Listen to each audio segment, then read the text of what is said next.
Good morning students. This is Afrin Kausar and it is my lecture number 3rd of the same topic article writing. इससे पहले मैंने आप लोगों को 2 lecture दिया है.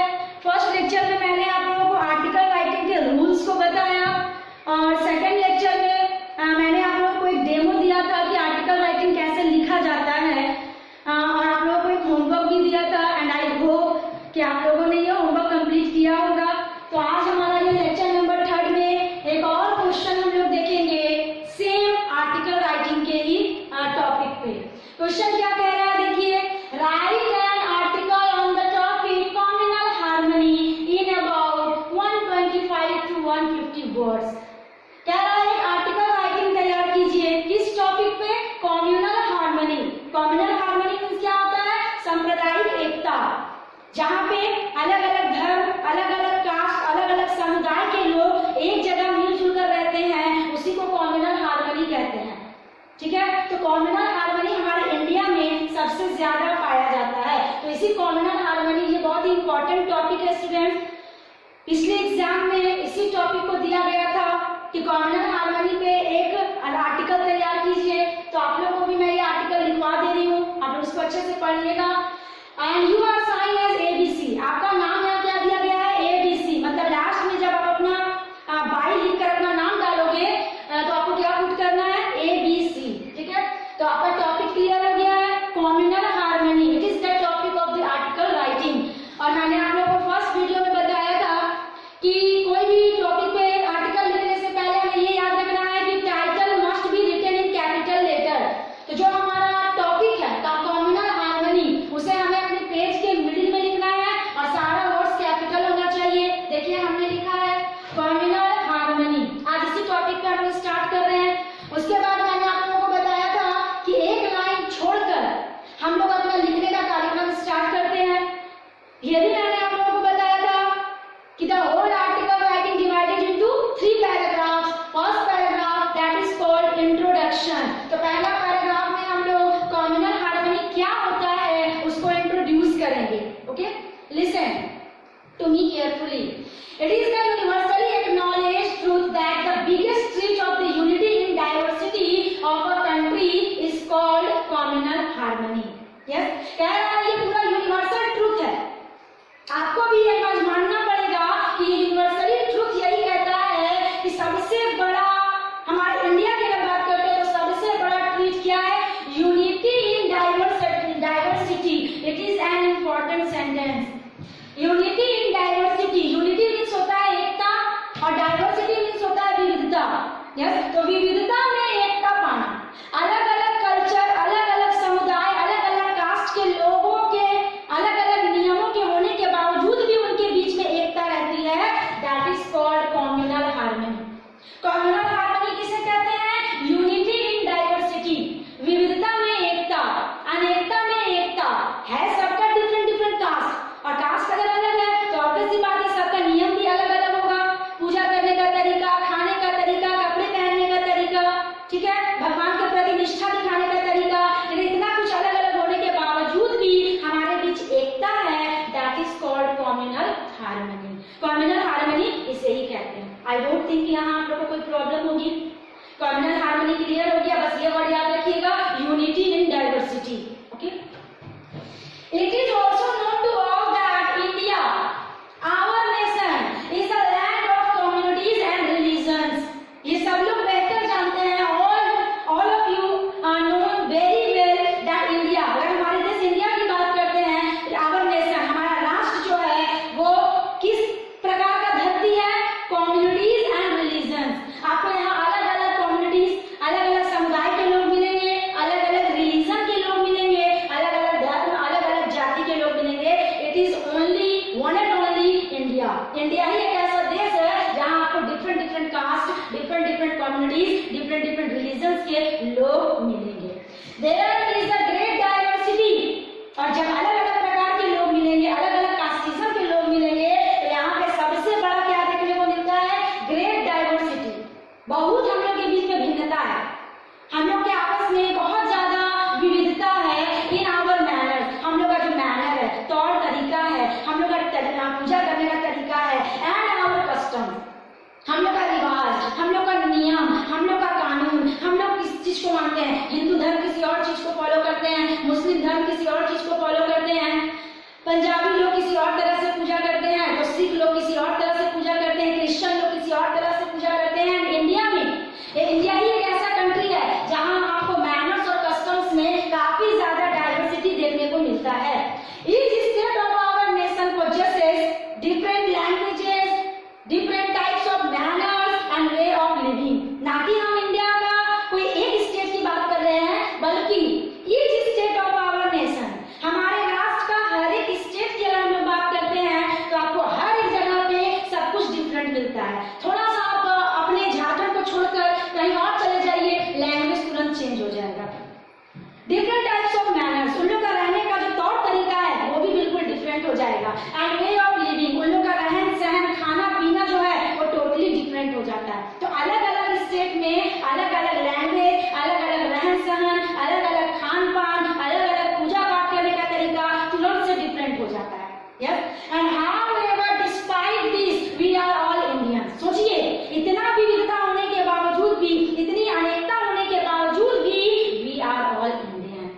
फिर भी हम लोग क्या कहलाते हैं? इंडियन। हम भारतीय नागरिक हैं। हमारा अंदर का कस्टम क्या है, अंदर का तरीका क्या है, अंदर का नियम क्या है, अंदर कितना भी हम लोग का हर चीज डिफरेंट हो, उसके बावजूद भी हम लोग एक ही वर्ड कहते हैं, वी ऑल आर इंडियन। हम लोग एक भारतीय हैं। ओके, तो ये रहा आपका इंट्रोडक्शन, जहाँ पे मैंने बताया कॉम्युनल हार्मनी क्या होता है, किस तरह से हमारे मैनर्स, हमारे कस्टम्स, हमारे रिलीजन अलग अलग होते हैं, उसके बावजूद भी हम लोग इंडिया में मिलजुल कर रहते हैं। और ना कि किसी को किसी के कास्ट के द्वारा पहचाना जाता है, बल्कि एक वर्ड के द्वारा पहचाना जाता है, that we are Indians. Okay, तो ये हमारा हो गया इंट्रोडक्शन। उसके बाद मैंने आप लोगों को बताया था कि हम लोग पैराग्राफ चेंज करके और बीच के थीम को लिखते हैं। Second paragraph is called theme, body of the article. Okay, चलिए देखते हैं थीम क्या कह रहा है। आफ्टर इंडिपेंडेंस, आजादी के बाद Indian people largely lived in communal harmony. Yes, हमारा देश जब आजाद हुआ था तो आजादी के बाद हमारा इंडियन पीपल जो है वो बहुत ही ज्यादा कॉम्युनल हार्मनी के साथ रहा करते थे। आजादी के तुरंत बाद महात्मा गांधी ने भी हमें यही बताया था कि कोई हिंदू नहीं होता, कोई मुस्लिम नहीं होता, कोई सिख नहीं, कोई ईसाई नहीं, कोई पंजाबी नहीं, कोई धर्म का नहीं है, बस एक वर्ड याद रखिएगा, वी ऑल आर इंडियन। और इंडिपेंडेंस के जस्ट बाद हम लोग सब इसी तरह से मिलजुल कर रहते थे। The Indian constitution gives the people, सबसे पहले ये देखिए कि the Indian constitution gives, constitution means होता है संविधान। हमारा इंडिया का जो संविधान लिखा गया है वो भी हमें क्या बताता है? Look at here, people of India the freedom to practise the religion of his choice. क्या कह रहा है कि हमारा इंडियन कॉन्स्टिट्यूशन भी यही कहता है कि इंडिया में रहने वाले लोगों को, हमारा इंडियन कॉन्स्टिट्यूशन भी यही कहता है कि इंडिया के लोगों को इतना फ्रीडम दिया गया है कि वो अपने चॉइस के अकॉर्डिंग किसी भी एक रिलीजन को हायर कर सकते हैं, वो किसी भी कस्टम को, किसी भी रिलीजन को अपना सकते हैं। ये हमारे संविधान में भी दिया गया है। Each religion exhibit different culture, food, clothing और सोशल ट्रेडिशन। और हर एक रिलीजन का, प्रत्येक रिलीजन जो है वो किस चीज को अपनाते हैं? डिफरेंट डिफरेंट हमारा कल्चर हो जाता है, हमारा खाना अलग हो जाता है, भोजन जो है वो अलग अलग जगह पे, चेन्नई पे जाओगे तो वहाँ पे कुछ और खाने को मिलेगा, कोलकाता जाओगे तो वहाँ पे कुछ और फेमस होगा, फिर आप दिल्ली चले जाओ वहाँ का कुछ और फेमस होगा, हमारे झारखंड में कुछ और फेमस है। तो डिफरेंट डिफरेंट कल्चर के साथ हमारा फूड भी डिफरेंट डिफरेंट हो जाता है। एंड क्लोथिंग, कपड़े पहनने का तरीका, अलग अलग टाउन पे जाओगे, अलग अलग सिटीज पे जाओगे, अलग अलग स्टेट पे जाओगे तो आपको कपड़े पहनने का भी डिफरेंट डिफरेंट तरीका देखने को मिलेगा। एंड सोशल ट्रेडिशन, और सामाजिक जो रीति रिवाज हैं वो भी आपको बिल्कुल अलग दिखेंगे। मतलब कल्चर, फूड, आप थोड़ा सा भी अपने स्टेट से अलग जगह पे जाओ तो सब कुछ चेंज हो जाता है। और उसके बाद भी हम लोग सब एक साथ हैं, communal harmony. There are about 1635 languages spoken across in our country। मानना पड़ेगा, हमारा इंडिया ही एक ऐसा कंट्री है जहाँ पे कितनी प्रकार की भाषाएं बोली जाती हैं? 1635 लैंग्वेजेस, 1635, 1635 हमारा इंडिया। इसीलिए कहा जाता है मेरा भारत महान। 1635 लैंग्वेज, जो कि हमको नहीं लगता है कि पूरे वर्ल्ड में कहीं भी बोला जाता होगा, यहाँ पे इतने प्रकार के लैंग्वेजेस बोले जाते हैं। The Indian constitution accords equal treatment to all religion, और हमारा इंडियन कॉन्स्टिट्यूशन भी यही कहता है कि सारे रिलीजन को इक्वल ट्रीटमेंट देना है, कोई भेदभाव नहीं। इक्वालिटी, फ्रैटर्निटी जो हम लोग पढ़ते आ रहे हैं, समानता की भावना, एकता की भावना, तो सबको हमें इक्वल नजर से देखना है, चाहे वो अपर कास्ट हो, चाहे वो लोअर कास्ट हो, चाहे वो मिडिल फैमिली से हो, चाहे वो किसी भी धर्म का हो, किसी भी जात का हो, किसी भी कस्टम का हो, हमारा कॉन्स्टिट्यूशन यही कहता है कि सभी को इक्वल ट्रीटमेंट देना है। And India is also known for its cultural diversity and colourful festivals. And do you know, India ही एक ऐसा कंट्री है जिसको किस रूप में जाना जाता है कि कल्चर में तो डाइवर्सिटी है ही, हमारे नियम, हमारे रीति रिवाज में तो भिन्नता है ही, लेकिन यहाँ पे कलरफुल फेस्टिवल्स भी डिफरेंट है। हम लोग यहाँ पे त्योहार भी अलग अलग प्रकार का मनाते हैं, और ऐसा नहीं है कि हिंदू का त्योहार सिर्फ हिंदू मनाएंगे, उसमें मुस्लिम शामिल नहीं होंगे, या मुस्लिम के फेस्टिवल को सिर्फ मुस्लिम मनाएंगे, उसमें हिंदू शामिल नहीं होंगे, ऐसा नहीं है। हमारे यहाँ सभी फेस्टिवल को सभी लोग मनाते हैं। जैसे Diwali, it is the festival of lights, बहुत सारा लाइट से जगमगा उठता है हमारा इंडिया, तो ये दिवाली फेस्टिवल हो गया। Eid, it is the festival of Muslim, but Hindu भी इसे बहुत अच्छे तरीके से सेलिब्रेट करते हैं। एंड दशहरा, जिसे हम लोग दुर्गा पूजा भी कहते हैं, तो काली पूजा, सरस्वती पूजा, ईद, बकरीद, दीपावली, ये सारे फेस्टिवल्स को हम लोग बहुत धूमधाम से सेलिब्रेट करते हैं। और इंडिया ही एक ऐसा कंट्री है जहाँ पे आपको हर प्रकार का सेलिब्रेशन देखने को मिलता है। यहाँ पे बहुत तरह के फेस्टिवल्स आपको देखने को मिलेंगे, अनदर कंट्रीज में ये सब नहीं होता है। हमारा एक इंडिया ही एक ऐसा कंट्री है। The people celebrates all the festivals with Joy. देखिए लिखा हुआ है कि हमारा इंडिया सारे फेस्टिवल्स को एकदम जॉय के साथ सेलिब्रेट करता है, खुशी के साथ सेलिब्रेट करता है। इसके अलावा और क्या है हमारे इंडिया में? Independence day, Republic day and Gandhi Jayanti. These are regarded as national festivals. हमारे देश में नेशनल फेस्टिवल भी सेलिब्रेट किया जाता है, राष्ट्रीय त्योहार जो हमारे देश के लिए, ना कि हिंदू के लिए, ना कि मुस्लिम के लिए, ये पूरे देश के लिए सेलिब्रेट किया जाता है। और नेशनल फेस्टिवल के रूप में हम लोग 3 फेस्टिवल को सेलिब्रेट करते हैं। पहला independence day, second republic day and the third one Gandhi Jayanti. ये तीनों फेस्टिवल को क्या माना जाता है? National festival. ओके, आगे देखते हैं। Agriculture is the primary occupation in India. Yes, हमारे इंडिया का सबसे मेन ऑक्यूपेशन क्या है? व्यवसाय क्या है? इंडिया में सबसे ज्यादा किस व्यवसाय को अपनाया जाता है? एग्रीकल्चर, जिसको हम लोग कहते हैं खेती बाड़ी। इंडिया का, ऐसे भी इंडिया को गांवों का देश माना जाता है।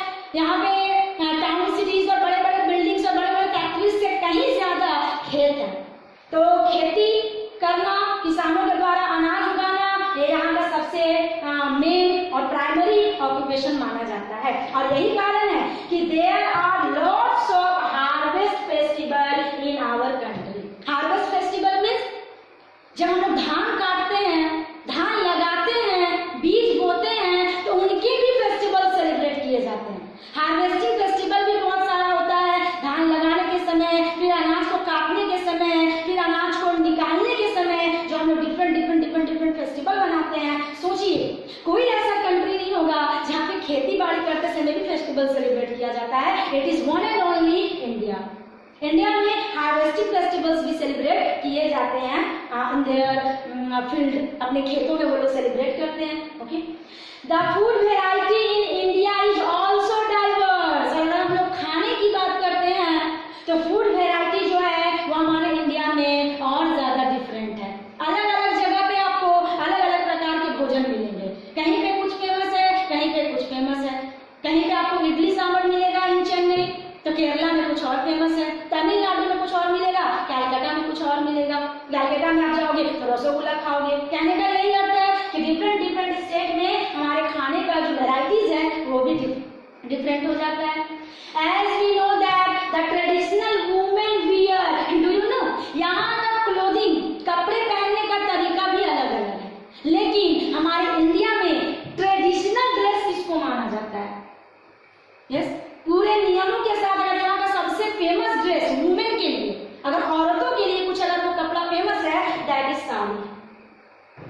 इंडिया का ट्रेडिशनल वुमेन वियर क्या है? Sari. And the traditional man wear, और इंडिया का मतलब जेंट्स लोग का, बॉयज लोग का मैन वियर जो है वो क्या है?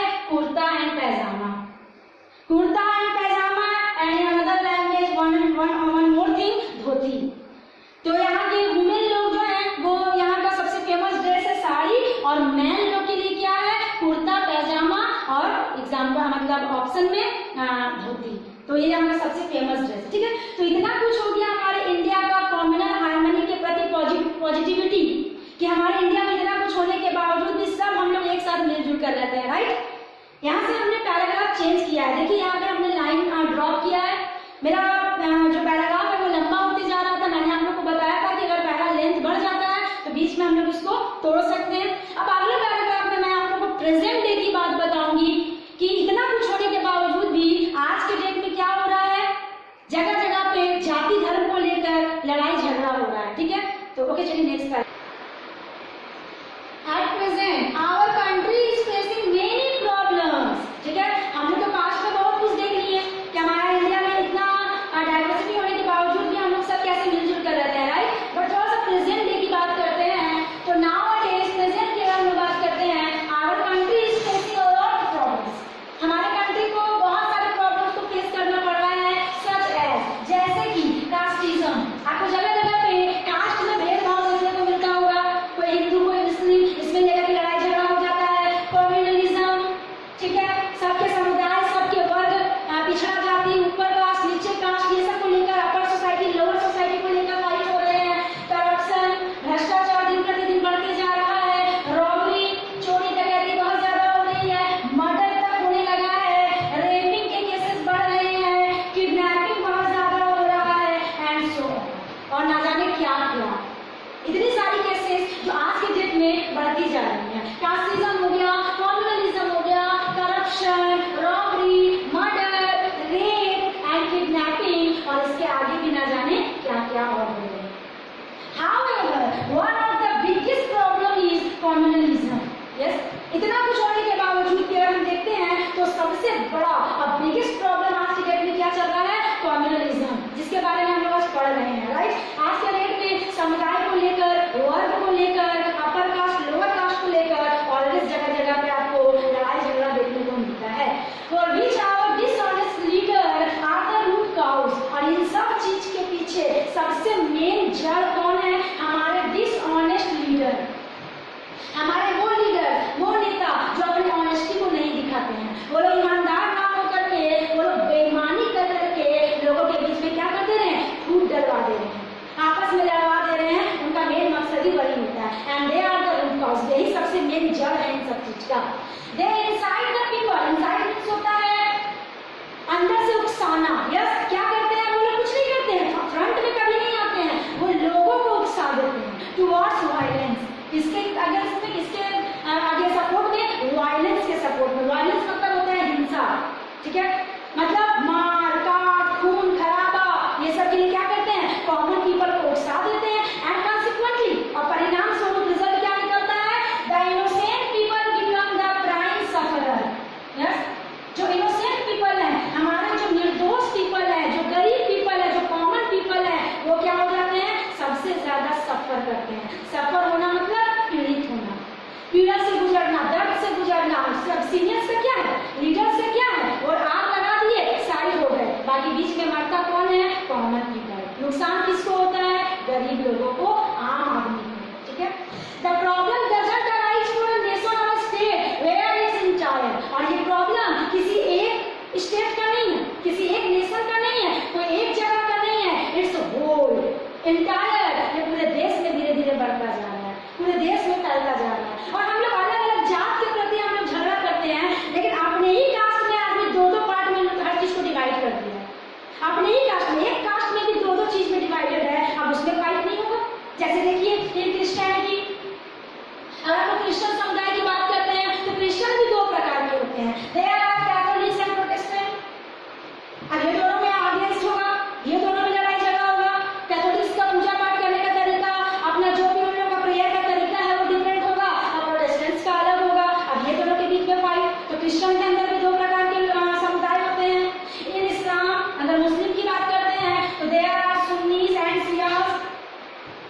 इसमें भी दो धर्म होते हैं, एक सुन्नी होता है, एक शिया होता है। अब उन दोनों में आपस में फाइट होता है। इनका पूजा पाठ करने का तरीका, नमाज पढ़ने का तरीका और इनके नमाज पढ़ने के तरीके में काफी डिफरेंस होते हैं। अब ये दोनों का रीति रिवाज जो है वो अलग होता है। इस्लाम में भी यही प्रॉब्लम है। इन बुद्धिस्ट, अगर बुद्धिस्ट कस्टम को हम लोग देखते हैं तो दे आर नीनायांस एंड महायान्स। इसमें भी दो तरह के कास्टिज्म को बांट दिया गया है, एक होता है नीनायान, एक होता है महायान्स। अब इन लोगों का भी पूजा पाठ करने का तरीका होता है, तो ये दोनों के भी आपस में फाइट हो जाते हैं। एंड हिंदुइज्म, और बात अगर हिंदू धर्म की करते हैं तो द डिवाइनर्स आर मेनी, तो इसमें गॉड और गॉडेसेस बहुत ज्यादा है, भगवान देवी देवता बहुत ज्यादा है। तो आप किस भगवान को पूजा करें, किसको छोड़ दें, उसमें भी लड़ाई झगड़ा हो जाता है। तुम हनुमान जी को मानोगे तो हम लक्ष्मी जी को मानेंगे, या तुम गणेश जी को मानोगे तो हम पार्वती जी को मानेंगे, तो इसमें भी फाइट हो जाता है। देयर आर सो मेनी डिवाइनर्स, कोई एक गॉड कहे तो सब लोग उसी को फॉलो करें। अब अलग अलग चीज के लिए अलग अलग गॉड को बनाया गया है, तो उसमें आपसी मतभेद हो जाता है, आपस में लड़ाई झगड़ा। तो मतलब देखिए, हर धर्म के अंदर अंदर भी डिफरेंट डिफरेंट आपको पार्टीशन मिलेंगे, जिसके कारण आपस में लड़ाई झगड़े की भावना बनी रहती है। All these religious creeds that there is one and only God. भले सारे धर्म अलग अलग हैं, भले सारे सभी लोगों का रिलीजियस कस्टम्स अलग अलग हैं, लेकिन सारे धर्म, सारे कस्टम हमें एक ही प्रीच देते हैं, हमें एक ही मतलब प्रार्थना करना सिखाते हैं, क्या? That there is one and only God.